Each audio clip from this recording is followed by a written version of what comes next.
Pune Kharadi party प्रकरणी आता या प्रकरणातील आरोपी प्रांजल खेवलकर जे एकनाथ खडसे यांचे जावई आणि रोहिणी खडसे यांचे पती आहेत त्यांच्या अडचणीत वाढ होण्याची शक्यता आहे।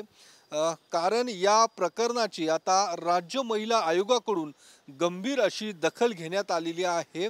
राज्य महिला आयोगाकडून आता या संपूर्ण प्रकरणाची SIT मार्फत चौकशी व्हावी अशी मागणी आणि या मागणीचं पत्र आता राज्याचे पोलीस महासंचालकांना हे पत्र पाठवण्यात आलेलं आहे आणि या प्रकरणाची गांभीर्यता ओळखून याची चौकशी सखोल चौकशी व्हावी अशा पद्धतीची मागणी आता करण्यात आलेली आहे आणि पोलीस महासंचालकांकडून ही मागणी मान्य होते का हे बघणं देखील महत्त्वाचं असणार आहे। कारण या प्रकरणाची व्याप्ती मोठी असल्याचं देखील राज्य महिला आयोगाच्या अध्यक्षा रुपाली चाकणकर यांचं म्हणणं आहे। कारण 2 दिवसांपूर्वीच रुपाली चाकणकर यांनी पुण्यात पत्रकार परिषद घेतली।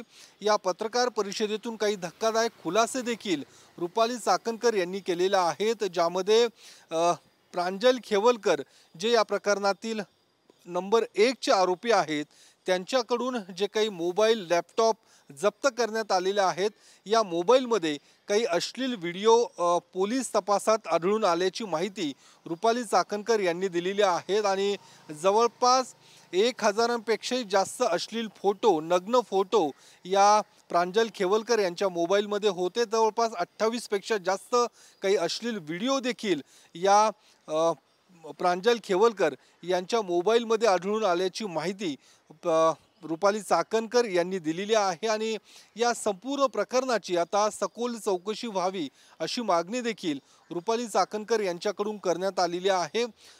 जवळपास 28 वेळा प्रांजल खेवलकर यांनी हॉटेल्स बुक केल्या होत्या अशी माहिती देखील रुपाली चाकणकर यांनी दिलेली आहे। वेगवेगळ्या हॉटेल्समध्ये रूम बुक करण्यात आल्याची माहिती देखील रुपाली चाकणकर यांनी दिलेली आहे आणि यामध्ये पुणे साकीनाका त्यासोबतच जळगाव आणि मुंबई अशा वेगवेगळ्या ठिकाणी हे हॉटेल्समध्ये रूम बुक करण्यात आल्याची माहिती देखील चाकणकर यांनी दिलेली आहे।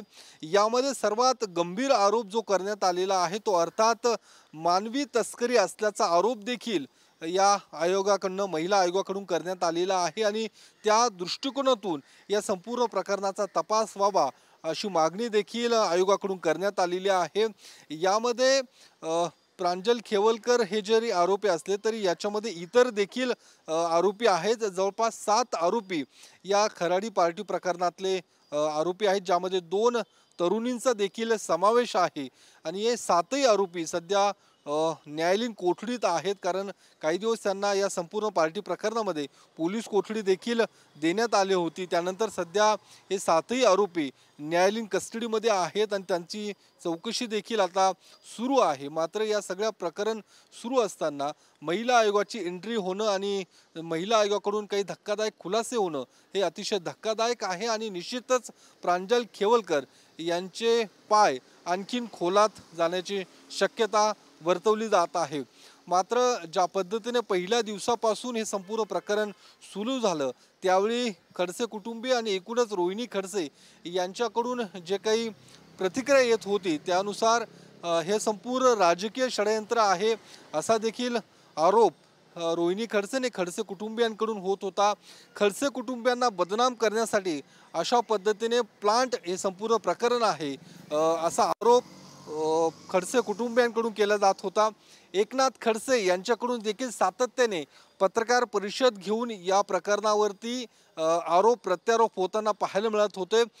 ज्यावेळी रुपाली चाकणकर यांनी देखील या संदर्भातील पत्रकार परिषद घेऊन ज्यावेळी हे संपूर्ण माहिती दिली त्यावर देखील एकनाथ खडसे यांची प्रतिक्रिया जी काही समोर आलेली आहे त्यानुसार एकनाथ खडसे यांचं म्हणणं आहे की आम्ही आता या संपूर्ण प्रकरणासंदर्भात कायदेशीर बाजू समजून घेत आहोत आणि आयोगाच्या विरोधात गुन्हे दाखल करता येतील का याची देखील तपासणी आणि चाचपणी आम्ही करत असल्याचं एकनाथ खडसे यांच्याकडून सांगितलं जात आहे। त्यामुळे या प्रकरणाची व्याप्ती आणखीन वाढण्याची शक्यता आहे आणि ज्यावेळी या प्रकरणी जर SIT नेमली गेली तर आणखीन काही खुलासे होण्याची शक्यता ही वर्तवली जात आहे।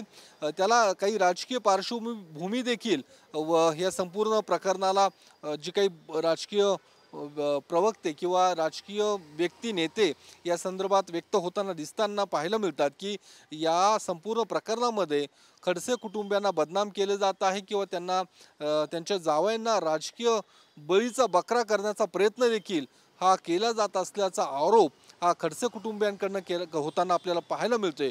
मात्र ज्यावेळी या संपूर्ण महिला आयोगाच्या पत्रकार परिषदेतून जी काही माहिती आलेली आहे ती अतिशय धक्कादायक आहे आणि त्या दृष्टिकोनातून जर तपास झाला तर या संपूर्ण प्रकरणाची व्याप्ती आणखीन वाढण्याची शक्यता नाकारता येत नाही। कॅमेरामन सुशांत राऊतसह मी योगेश बोरसे, TV9 मराठी, पुणे।